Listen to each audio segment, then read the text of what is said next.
তার বাড়িতে আসছে, গ্রামবাসী তার আটকে ঘরের মধ্যে রাখছে। বিদেশ যদি কেউ যায় এই ধরনের বেডি চলতে যান, বিদেশ যায় না কেউ। তোমার মতামত বলো। হ্যাঁ, বিয়ে বসুন। বিয়ে বসবে।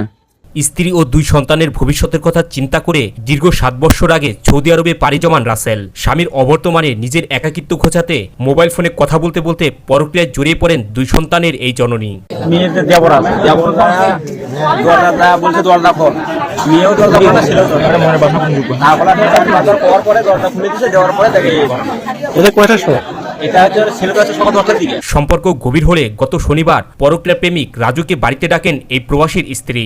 বাড়ির লোকজনকে পরিচয় করিয়ে দেন রাজু তার খালাতো ভাই। রাত 8টার দিকে এই প্রবাসীর স্ত্রী জানায় তার খালাতো ভাই বাড়িতে চলে গেছে। ছেলেটা আছে বিকেল 2টার সময় আছে, তার ছেলে আর মেয়ে ভাই বোনের সম্পর্ক। গার্জেন পক্ষ বলছে তোমরা আছো ভালো কথা, তার সন্ধ্যের দিকে চলে দাও, কিন্তু ও বলছে হ্যাঁ যাবো। কিন্তু সন্ধ্যের দিকে তারা জিজ্ঞাসা করছে কি ছেলেটা চলে গেছে, তা বলছে হ্যাঁ চলে গেছে। কিন্তু এরা নিজের পরে খোঁজ নিয়ে দেখে না ছেলেটা যায়নি, ঘরের ভিতরে রয়েছে। এরা এখন 8টার দিকে দেখে তারপরও ঘরের ভিতরে রয়েছে। তাই এখন এরা এখনো আছে, তাহলে আগে যে কোনো একটা অবৈধ কোনো সম্পর্ক আছে। তাই এরা করছে কি বাইরে থেকে দরজা লাগিয়ে দেয়, আটকে গ্রামবাসীকে জানাচ্ছে এই ঘটনা। এখন সালিশ হচ্ছে, এখন সেখানে ছাড়াই হবে, এখন তাকে সাথে বিয়ে করে দিতে হবে। এ সময় বাড়ির লোকজনের সন্দেহ হলে এই প্রবাসীর স্ত্রীর ঘরে পরক্রিয়া প্রেমিক রাজু এবং প্রবাসীর স্ত্রীকে আপত্তিকর অবস্থায় হাতে নাতে আটক করে তারা। ছেলে রান্না করে খাওয়া হচ্ছে, ছেলে খাওয়া ঘরের মধ্যে যেরকম নিজের বউদের শুয়ে আসে। পরক্রিয়া প্রেমিক রাজু জানান তাদের এই পরক্রিয়া প্রেম দীর্ঘদিনের, 2 পরিবারের সকলে বিষয়টি জানে। আর ওর সাথে হচ্ছে আমার সম্পর্ক অনেকদিন, অর্থাৎ আমি কিছু কথা বলি বাচ্চাটা এই বাড়িতে লোক জানে, ওর বাড়িতে লোক জানে, জানাল না। প্রবাসীর স্ত্রীর ঘরে ধরা পড়ার বিষয়টি স্বীকার করে তিনি বলেন তার পরক্রিয়া প্রেমিকার সাথে তার স্বামীর দীর্ঘদিনের দূরত্ব তৈরি হয়, সেই সুযোগে তার সাথে পরক্রিয়া প্রেমে জড়িয়ে পড়েন তিনি। তাদের এরা কথাই আছে ওইকে মানে যখন সম্পর্ক করি তার হচ্ছে মানে আগে থেকে রাসেলের সাথে কি আছে, তো আমাকে বলছে তাহলে আমি রাসেলের হাত করে খাবো, তাহলে রাসেলের হাত যদি করে না খাও তো বিয়ে তো বসবে অন্যরা, তো তখন আমার দিকে বসা এইটাই বাসাতে আমি কথা পাই।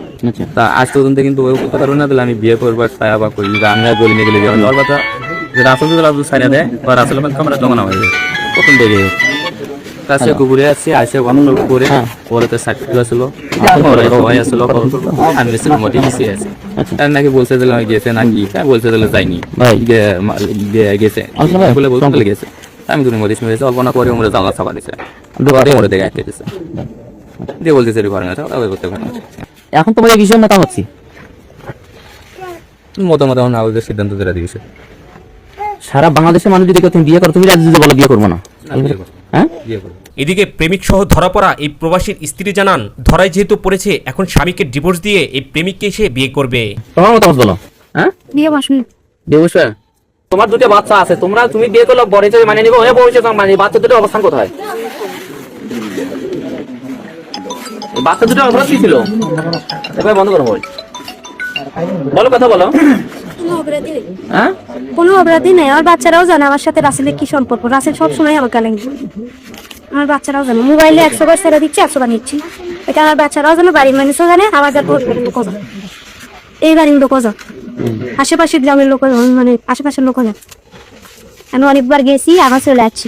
অবশেষে এই প্রেমিক যুগলের সম্মতিতে শনিবার রাতেই তাদের বিয়ে সম্পূর্ণ হয়। যেই প্রবাসীর স্ত্রী আজকে পরকীয়ার কারণে আরেকটা ছেলের সাথে মানে এখানে যেভাবে হোক একটা ধরা খাইছে, কারণ ওই প্রবাসী 2টা ছেলে সন্তান আছে, 2টাই মাদ্রাসা করে। কারণ ওর হিসাব হলো ও সারা জীবন ইনকাম করে যে অর্থ উপার্জন করছে, সে অর্থ দিয়ে তার পরিবারকে এবং তার সন্তানদেরকে যেন সে সুখ দিতে পারে, সেই ক্ষেত্রে সে ওখানে দীর্ঘ পরিশ্রম করে মনে করেন যা অর্থ পাইছে দেশে পাইছে, সেই টাকা দিয়ে মনে করেন তার সন্তানের লালন পালন। যে বাড়িটা দেখতেছেন এই বাড়িটা ওর টাকা দিয়েই করে। এমনই এক চাঞ্চল্যকর ঘটনা ঘটেছে গাইবান্ধার গোবিন্দগঞ্জে।